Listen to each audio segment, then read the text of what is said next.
അധികം ആരും ഈ ഒരു പപ്പടക്കറി ട്രൈ ചെയ്തിട്ടുണ്ടാവില്ല. ഒരു വെറൈറ്റി ആയിട്ടുള്ള അടിപൊളി ഒരു ടേസ്റ്റ് ആണ് കേട്ടോ ഈ ഒരു പപ്പടക്കറി എന്ന് പറയുന്നത്. ഞാനിത് ഫസ്റ്റ് ടൈമാണ് കേട്ടോ ഉണ്ടാക്കുന്നത്. എനിക്ക് നല്ലപോലെ ഇഷ്ടമായിട്ടുണ്ടായിരുന്നു. അപ്പോൾ എന്തായാലും നിങ്ങൾക്ക് ഇഷ്ടപ്പെടും. എന്തായാലും നമുക്കൊന്ന് ഉണ്ടാക്കി നോക്കാമല്ലേ. അപ്പോൾ ഇതിനായിട്ട് നമുക്കൊരു 5-6 പപ്പടം എടുക്കാം കേട്ടോ. അത് നമുക്കൊരു കത്തിയൊക്കെ ഉപയോഗിച്ചിട്ട് ഇതുപോലെ ചെറുതായിട്ടൊന്ന് കട്ട് ചെയ്തെടുക്കണം. ഈ രീതിയിൽ ഒന്നുമില്ല, നമുക്ക് ഇഷ്ടമുള്ള രീതിയിൽ കട്ട് ചെയ്തെടുക്കാം. ഇങ്ങനെ കട്ട് ചെയ്യുന്നത് എന്തിനാന്ന് വെച്ചാൽ നമുക്ക് എണ്ണയിലിട്ടിട്ട് വറുത്തെടുക്കാൻ എളുപ്പമാണ് കേട്ടോ. അതിന് വേണ്ടിയിട്ടാണ് ഈ ഒരു രൂപത്തിൽ നമ്മൾ കട്ട് ചെയ്തെടുക്കുന്നത്. അപ്പോൾ എന്തായാലും ഇതിന്റെ ടേസ്റ്റ് ഒടുക്കത്തെ ടേസ്റ്റ് ആണ് കേട്ടോ. പിന്നെ പലർക്കും പല രുചിയും കാര്യങ്ങളും ഇഷ്ടങ്ങളൊക്കെ ആണല്ലോ. അങ്ങനെ ചിലവർക്ക് ഇഷ്ടപ്പെടും, ചിലവർക്ക് ഇഷ്ടപ്പെടൂല. എന്തായാലും എല്ലാവരും ഒന്ന് ട്രൈ ചെയ്ത് നോക്കണം കേട്ടോ. അപ്പോൾ ഇതിനായിട്ട് ഞാനൊരു ചട്ടി അടുപ്പത്ത് വെച്ചിട്ട് കുറച്ച് വെളിച്ചെണ്ണ ഒഴിച്ചു കൊടുത്തിട്ട് അതിൽ നമ്മൾ ആ ഒരു കട്ട് ചെയ്തിട്ടുള്ള പപ്പടവും കൂടെ നമുക്കൊന്ന് വറുത്തെടുക്കാം. കുറേശ്ശെ ഇട്ട് വറുത്ത് കൊടുക്കണം കേട്ടോ. അല്ലാന്നുണ്ടെങ്കിൽ എല്ലാം കൂടെ നല്ലപോലെ ഫ്രൈ ആയിട്ട് കിട്ടൂല. പിന്നെ പപ്പടം നല്ലപോലെ എണ്ണയിൽ മുങ്ങി നല്ലപോലെ വീർത്ത് പൊള്ളിച്ചിട്ട് വരണം കേട്ടോ. എന്നാലുള്ള ആ ഒരു നമ്മുടെ പപ്പടക്കറിൻ്റെ ആ ഒരു ടേസ്റ്റ് കിട്ടുള്ളൂ.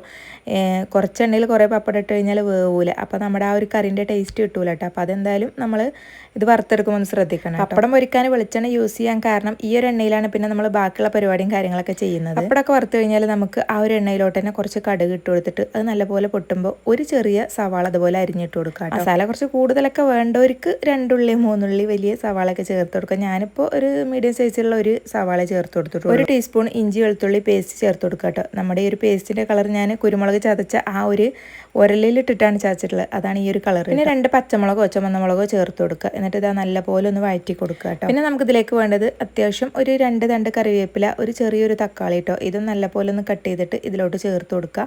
എന്നിട്ട് ഇത് നല്ലപോലെ ഒന്ന് ഇളക്കി കൊടുക്കുക കേട്ടോ. നല്ലപോലെ വഴന്ന് കിട്ടണം. അപ്പോഴേ നമുക്ക് ആ ഒരു കറിയുടെ ടേസ്റ്റ് കിട്ടുള്ളൂ.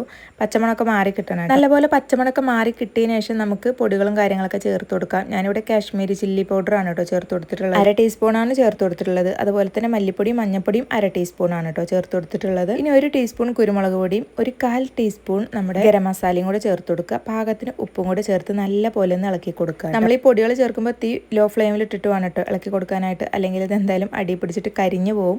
അപ്പോൾ നമ്മുടെ കറി സെറ്റ് ആവില്ല. അപ്പോൾ ഇതുപോലെ നല്ലപോലെ ഒന്ന് വഴന്ന് വരുമ്പോൾ നമുക്ക് ഇതിലോട്ട് വെള്ളം ഒഴിച്ചു കൊടുക്കാം കേട്ടോ. അത് ചൂടുവെള്ളം ആയാലും കുഴപ്പമില്ല, പച്ചവെള്ളം ആയാലും കുഴപ്പമില്ല. അത് നമുക്ക് 1 കപ്പ് ഒഴിച്ചു കൊടുക്കാം. എന്നിട്ട് ഇത് നല്ലപോലെ തിളച്ചോട്ടെ കേട്ടോ. ഇതുപോലെ നല്ലപോലെ വെട്ടി തിളക്കണം. എന്നാലുള്ളൂ ആ ഒരു വെള്ളവും മസാലയും ഒക്കെ നല്ലപോലെ ഒരു മിക്സായിട്ട് കിട്ടുള്ളൂ. അല്ലാന്നുണ്ടെങ്കിൽ വെള്ളം വേറി മസാല വേറി ആയിട്ടുണ്ടാവും.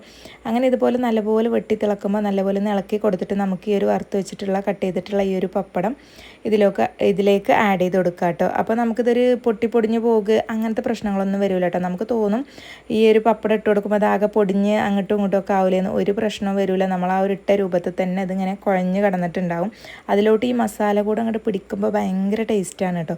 നമുക്കൊരു ബീഫ് കറി അതുപോലെ ഒരു ചിക്കൻ കറിൻ്റെ ആ ഒരു ഫീലൊക്കെ വരുന്നുണ്ട് കേട്ടോ. പപ്പടം ഇട്ട് കഴിഞ്ഞിട്ട് നമുക്ക് തീ ഒന്ന് കുറച്ച് വെക്കാം. എന്നിട്ട് ഈ ഒരു പപ്പടത്തിലോട്ട് നമുക്ക് ഈ ഒരു മസാല പിടിക്കുന്നത് ഇതുവരെ ജസ്റ്റ് ഒന്ന് തിളപ്പിക്കണം കേട്ടോ. അടച്ച് വേണമെങ്കിൽ വെക്കാം, അല്ലെങ്കിൽ കുഴപ്പമൊന്നുമില്ല. എന്നാലും ഇത് പെട്ടെന്ന് വെന്ത് കിട്ടും കേട്ടോ. കാരണം പപ്പടം നമ്മൾ വറുത്തതാവുകൊണ്ട് പിന്നെ കുറേ ടൈം വേവിക്കാനും അതിൻ്റെ ആവശ്യമൊന്നുമില്ല കേട്ടോ. അപ്പോഴേക്കും നമ്മുടെ ആ ഒരു വെള്ളമൊക്കെ പപ്പടം വലിച്ചെടുത്തിട്ട് ഇതുപോലെ നമുക്കിങ്ങനെ കുറച്ച് തിക്കായിട്ട് കിട്ടിയിട്ടുണ്ടാവും. എന്നിട്ട് നമുക്കിത് ഇപ്പോൾ സെറ്റായിട്ടുണ്ട് കേട്ടോ. ഇനി നമുക്കിത് ചോറിലോട്ടിട്ട് കുഴച്ച് കഴിച്ചാൽ എന്താ ടേസ്റ്റ് എന്ന് പറഞ്ഞാൽ നല്ല ടേസ്റ്റാണ്.